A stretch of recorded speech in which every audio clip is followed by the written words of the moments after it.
헌법재판소가 최상목 대통령 권한대행이 마은혁 헌법재판관 후보자를 임명하지 않은 건 타당하지 않다고 판단했습니다. 재판부는 최 대행이 국회의 헌법재판소 구성권을 침해했다고 판단했습니다. 현장에 취재기자 연결해서 자세하게 알아보겠습니다. 이경국 기자.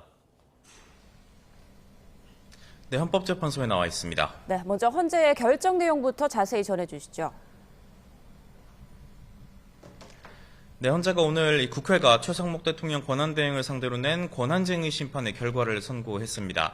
헌재는 최 대행이 국회가 뽑은 마은혁 헌법재판관 후보자를 임명하지 않은 것은 국회의 헌법재판소 구성권을 침해한 거라면서 마 후보자 불임명에 대한 우원식 의장, 그러니까 국회의 권한쟁의 심판 청구를 전원일치로 인용했습니다.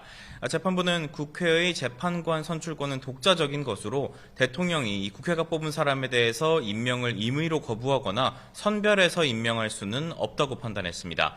이어서 대통령의 재판관 임명권은 권한인 동시에 헌재가 기능을 수행하도록 할 헌법상의 의무라고도 강조했습니다.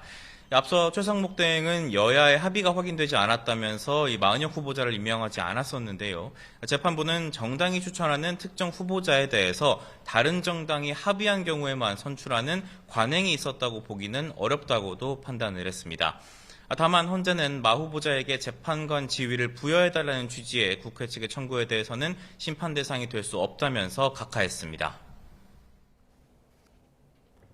이제 헌재가 구인 체제를 갖출 가능성이 커진 것 같은데 윤 대통령 탄핵 심판에는 어떤 영향을 미칠까요?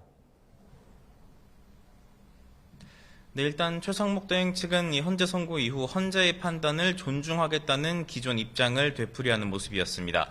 최 대행 측은 이 같은 입장을 밝히면서 이 헌재의 결정문을 잘 살펴보겠다고도 덧붙였는데요. 다만 이 마은혁 후보자 임명 여부나 시기에 대해서는 구체적인 입장을 밝힐 수 없다고도 설명을 했습니다. 만약 최 대행이 헌재 결정에 따라서 마은혁 후보자를 재판관으로 임명할 경우 헌재는 완전한 구인 체제를 갖추게 됩니다. 이 경우에 기존 재판부는 새로 임명된 마은혁 재판관이 윤 대통령 탄핵 심판 선고에 참여할지를 결정해야 합니다. 만약 참여가 결정된다면 이 그간의 변론 내용 숙지를 위한 갱신 절차를 밟아야 하는데 이 절차에 상당한 기간이 걸릴 수 있다는 관측이 나오고 있습니다. 다만 한 번이라도 변론에 참여를 했어야 선고에 관여할 수 있다는 분석도 있어서 마은혁 후보자가 임명이 되더라도 기존 재판관 8인이 윤 대통령 탄핵 심판에 결론을 내릴 가능성도 있습니다. 네, 이어서 윤 대통령 탄핵 심판 관련 내용도 살펴보죠. 오늘도 재판관들의 평의가 이어진다고요?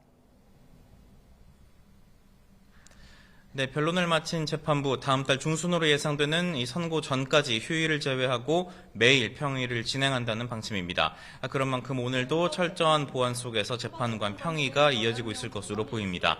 이런 가운데 변론은 끝났지만 국회와 윤 대통령 양측이 재판부에 추가 자료를 제출하면서 공방을 이어갈 것으로 보입니다. 실제 국회 측은 어제 재판부에 이 정치인 체포 등 윤 대통령의 위법한 지시가 있었다는 주장을 뒷받침하는 군 지휘관들의 진술 조서를 참고 자료로 제출했습니다. 윤 대통령 측도 대리인단 의견을 정리해서 추가로 자료를 낼지 검토한다는 계획입니다. 앞서 박근혜 전 대통령 탄핵 심판 당시에도 양측이 변론 종결 이후 막바지까지 재판부를 설득하기 위한 치열한 자료 제출 공방을 벌인 바가 있습니다. 오늘 헌재는 감사원이 중앙선거관리위원회를 직무감찰한 것이 위헌이다라는 판단도 내놓았다고요?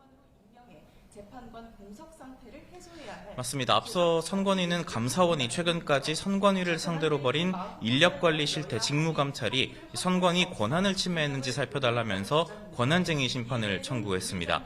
헌재는 전원일치 의견으로 감사원의 직무감찰이 선관위의 독립적 업무 수행 권한을 침해했다고 판단했습니다. 재판부는 감사원의 감찰 권한은 행정부 내부에 대한 통제 장치라면서 독립된 헌법기관인 선관위는 그 대상에 포함되지 않는다고 설명했습니다.